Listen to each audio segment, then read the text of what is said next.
भर्ती की प्रक्रिया पूरी पारदर्शी तरीके के साथ, पूरी ईमानदारी के साथ, पूरी शुचितापूर्ण तरीके के साथ संपन्न हुई है।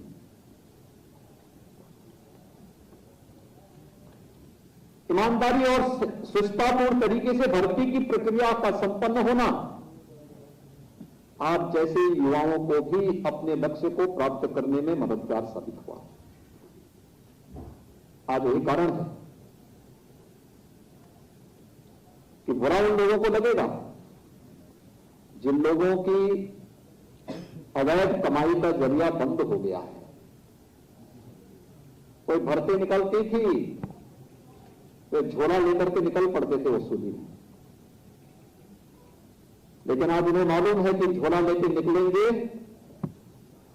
तो हमारी एजेंसियां भी इसके लिए सतर्क हैं और हमने जेलें भी खाली करवाई हैं, काफी इसीलिए खाली करवाई हैं जिससे ऐसे लोगों को जो प्रदेश के नौजवानों के साथ खिलवाड़ करते थे, भर्ती की प्रक्रिया को कलंकित करते थे,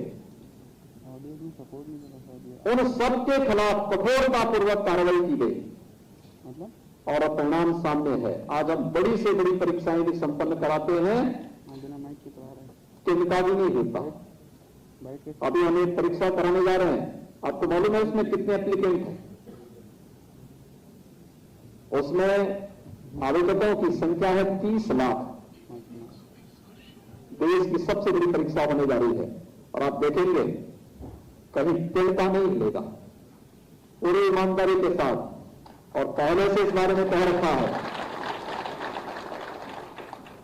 हमने इसीलिए टीईटी को भी ये व्यवस्था बनाई है कि 5 साल के लिए नहीं बल्कि आजीवन होगा। जो एक बार टीईटी पास करेगा तो उसकी मान्यता आजीवन रहेगी।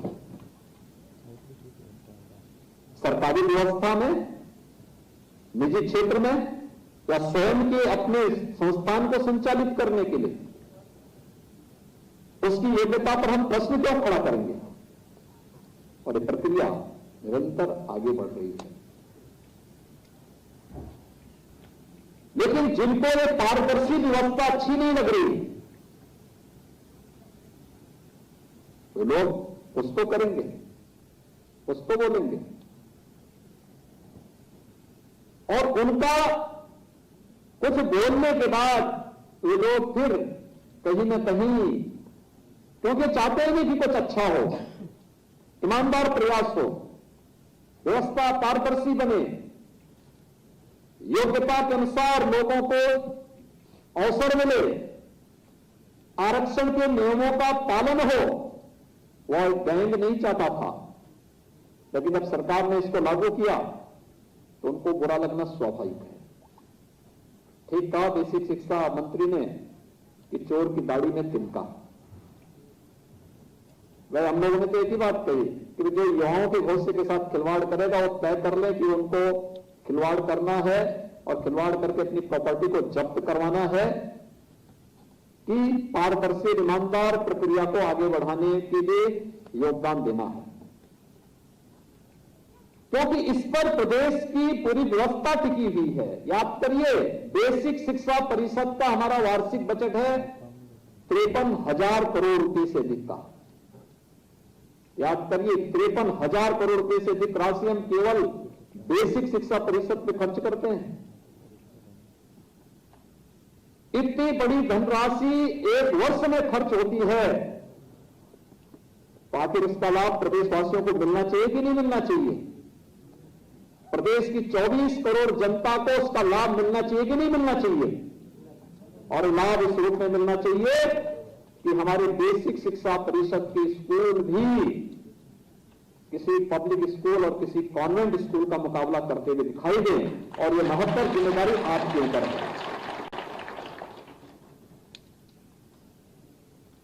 जो लोग चाहते थे अपने बच्चों को तो स्वयं भी कोई ऑस्ट्रेलिया भेजता था, कोई इंग्लैंड भेजता है, कोई और जगह भेजता है, लेकिन गरीब का बच्चा न पढ़ता है इसलिए वे सभी स्कूल जर्जर करके छोड़ दिए थे। 1,35,000 विद्यालय बेसिक शिक्षा परिषद के जर्जर है, कोई पुरसा हाल नहीं। आखिर सरकार 2017 के पहले भी तो रही होंगी। क्या कर रहे थे लोग? बजट वही खर्च होता था, पैसा खर्च होता था, वेतन भी निकलता था, भवन के नाम पे पैसा जाता था, लेकिन विद्यालय जर्जर है। भवनों में बड़े बड़े पेड़ उगे हुए हैं, वो पीपल का पेड़ और बरगद का पेड़ कहीं जमीन पे नहीं दिखता था, विद्यालय के भवनों पे जरूर दिखाई देते थे। लेकिन ऑपरेशन कायाकल्प मार्च 2017 में हम लोगों ने ऑपरेशन कायाकल्प प्रारंभ किया था। हर एक विद्यालय के लिए सभी जनप्रतिनिधियों का आह्वान किया गया। पुरातन छात्र परिषद का गठन करके सभी बेसिक शिक्षा परिषद से कहा गया कि भाई जितने छात्र हैं वह यूपी के हैं, अगर नौकरशाही में हैं, जनप्रतिनिधि हैं, व्यवसाय में हैं, सब बेसिक शिक्षा परिषद से जुड़े हुए हैं।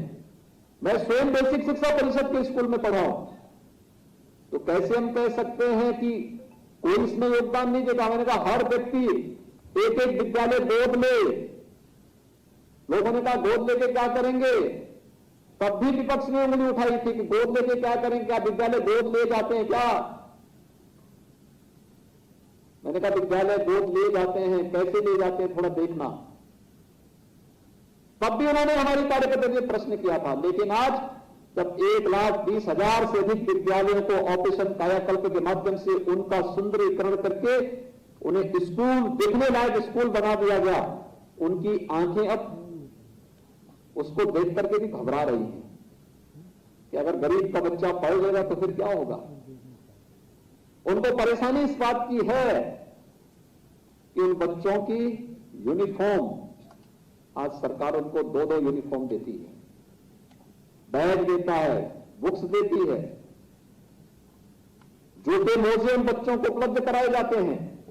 अब गरीब का बच्चा भी अच्छा जूता मोजा पहनेगा, स्कूल जाएगा, स्वेटर दिया जाएगा, जाड़ों में ठिठुरेगा नहीं। उन गरीबों को